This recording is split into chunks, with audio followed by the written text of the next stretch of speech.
Pengertian akuntansi penyisihan penghapusan aktiva produktif atau PPAP.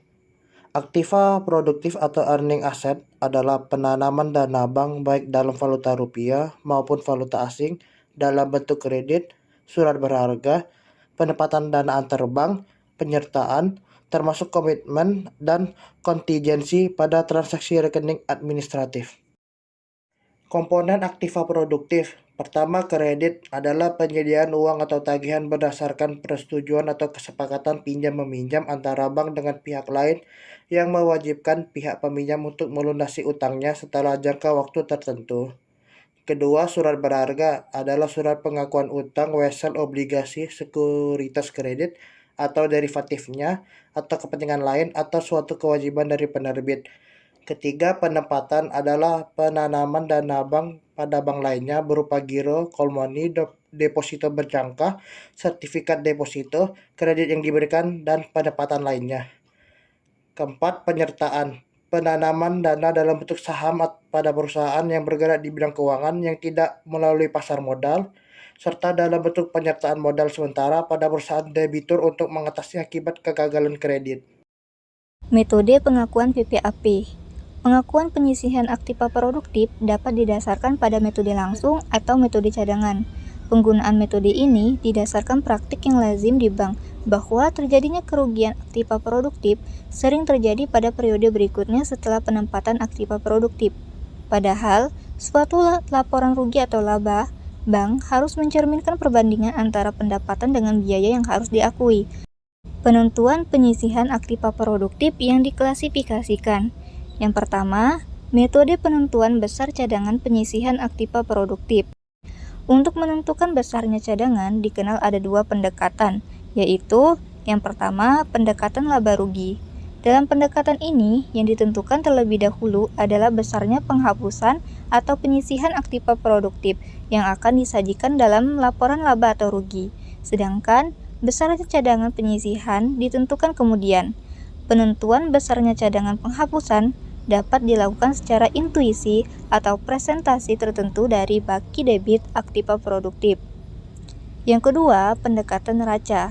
Dalam pendekatan ini, yang ditentukan terlebih dahulu adalah besarnya cadangan penghapusan aktiva produktif yang disajikan di neraca, sedangkan besarnya cadangan penghapusan yang disajikan di laporan laba atau rugi ditentukan kemudian. Penentuan tingkat penyisihan penghapusan aktiva produktif atau PPAP. Cadangan yang dibentuk dari aktiva produktif ini terdiri dari yang pertama, cadangan umum.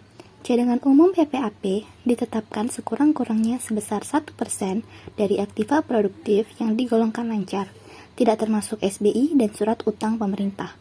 Yang kedua, cadangan khusus. 5% dari aktiva produktif yang digolongkan dalam perhatian khusus. 15% dari aktiva produktif yang digolongkan kurang lancar setelah dikurangi dengan nilai agunan. 50% dari aktiva produktif yang digolongkan diragukan setelah dikurangi nilai agunan. Agunan yang dipergunakan sebagai pengurang dalam pembentukan PPAP adalah yang pertama, giro, deposito, tabungan, dan setoran jaminan dalam mata uang rupiah. Yang kedua, sertifikat Bank Indonesia dan surat utang pemerintah. Yang ketiga, surat berharga yang aktif diperdagangkan di pasar modal. Yang keempat, tanah, gedung, rumah tinggal, pesawat udara, dan kapal laut. Penilaian agunan tersebut dilakukan oleh penilai independen atau jasa penilai.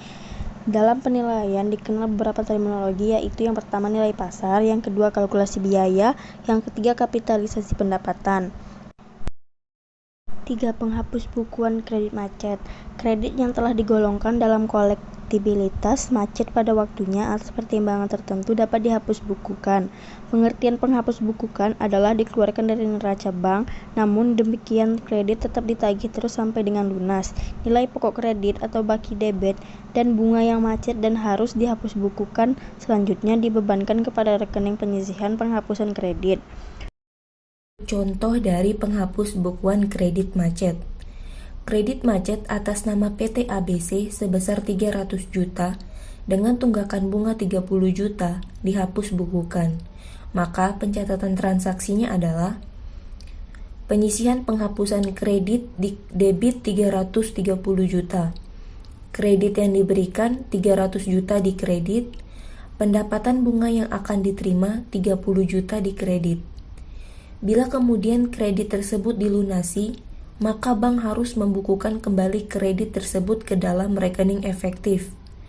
Jurnalnya yaitu kredit yang diberikan 300 juta debit, pendapatan bunga yang akan diterima 30 juta debit, penyisihan penghapusan kredit 330 juta kredit.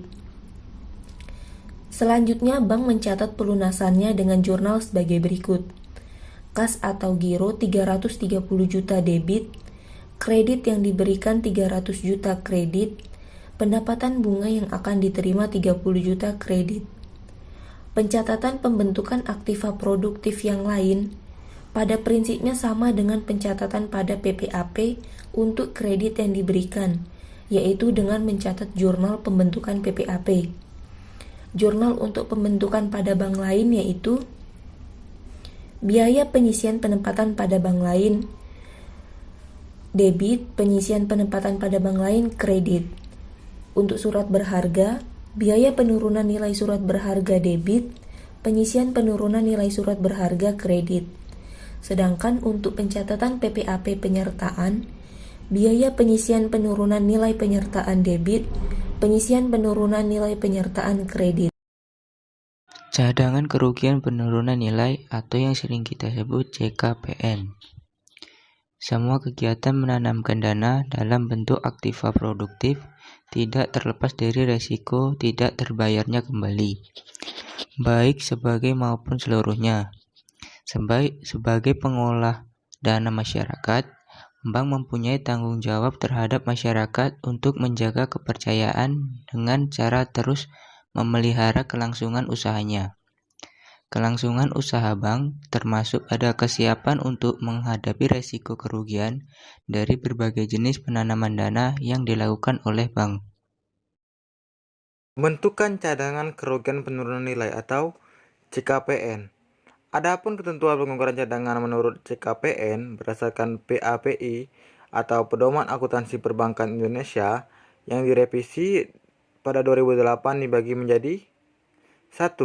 CKPN individual. Setiap bank dapat memilih perhitungan untuk mengukur nilai dengan menggunakan metode seperti di bawah ini. A. Discounted cash flow. B. Fair flow of collateral. C. Observable market price. Bagian kedua yaitu CKPN kolektif. Setiap bank dapat memilih beberapa ketentuan dalam menentukan nilai CKPN pada kelompok kolektif sebagai berikut. A. Dilihat dari perhitungan arus kas kontraktual kreditur di masa yang akan datang. B. Dilihat dari perhitungan tingkat kerugian historis dan kredit debitur setelah dikurangi tingkat mengembalikan kreditnya. Apabila dibandingkan cara pembentukan dana menurut PPAP dan CKPN, maka dapat dilihat bahwa perhitungan PPAP lebih sederhana dibandingkan dengan perhitungan CKPN, karena hanya memperhitungkan penyisihan dananya berdasarkan tingkat kolektabilitas kredit dari debitur tersebut. Sedangkan untuk perhitungan CKPN, perlu dilihat satu persatu apakah kredit debitur tersebut mengalami impairment atau tidak. PSAK 50 dan 55. Pernyataan Standar Akuntansi Keuangan, PSAK 50 dan 55 sama-sama berisi tentang instrumen keuangan. PSAK 50 mengatur tentang penyajian, pengungkapan instrumen keuangan, sementara PSAK 55 mengatur tentang pengakuan, pengukuran instrumen keuangan. Kekurangan dari berlakunya PSAK 50 dan 55. Permasalahan-permasalahan yang bisa timbul akibat berlakunya PSAK nomor 50, revisi 2006 sebagai pengganti PSAK nomor 50, 1998 dalam industri perbankan Indonesia adalah sebagai berikut. Yang pertama, mengenai penyisihan kerugian kredit atau Loan Loss Provisioning atau cadangan kerugian penurunan nilai atau CKPN. Yang kedua, dengan memakai standar baru ini dapat mengurangi sumber pendapatan bunga bank dalam hal Pendapatan provisi dan komisi kredit kini menjadi pengurang dari nilai kredit yang diberikan guna menghitung pendapatan bunga efektif. Bunga surat berharga misalnya sertifikat Bank Indonesia tidak boleh masuk sebagai pendapatan operasional bunga. Yang ketiga, penerapan PSAK 50 dan PSAK 55 membutuhkan sistem dan persiapan yang cukup lama dan cukup mahal karena harus menggabungkan semua laporan keuangan dalam satu paket. Yang keempat, masalah teknologi. Sumber daya manusia yang menguasai mengenai PSAK ini juga terbatas, jadi akan menambah masalah bagi perbankan untuk penerapan PSAK ini. Kelebihan dari berlakunya PSAK 50 dan 55. Pertama, dengan adanya standar akuntansi Indonesia yang mengacu pada standar internasional ini. Yang kedua, transparansi terhadap pelaporan keuangan bank yang akan meningkat. PSAK 71. Perbedaan PSAK 50 dan 55 dengan PSAK 71 terletak pada perhitungan CKPN. Jika di PSAK 50 dan 55 CKPN dibentuk pada saat sudah terjadi event default, misalnya debitur telat membayar. Sedangkan di PSAK 71, CKPN dibentuk sejak awal kredit diberikan dan instrumen surat berharga dibeli. PSAK 71 sendiri pastinya memiliki kekurangan dan kelebihan. Untuk kekurangan dari PSAK 71, yang pertama, PSAK 71 berdampak luas pada pelaporan kinerja perbankan, sehingga memicu penundaan implementasi ini. Yang kedua, PSAK 71, bank wajib membuat penyisihan penghapusan aktiva produktif atau PPAP yang lebih besar dibandingkan dengan sebelumnya, menggunakan PSAK 50, 55, dan 60 yang efektif diberlakukan sejak 1 Januari 2015. Dan untuk kelebihan dari PSAK 71, yang pertama, PSAK 71 mewajibkan bank menggunakan pendekatan kerugian kredit ekspektasian atau expect loss dalam menentukan PPAP atau cadangan kerugian kredit yang dibentuk dari beban provisi kerugian kredit. Yang kedua, dapat menghindari bank dari pengalokasian provisi keuangan kredit yang bersifat prosiklikal.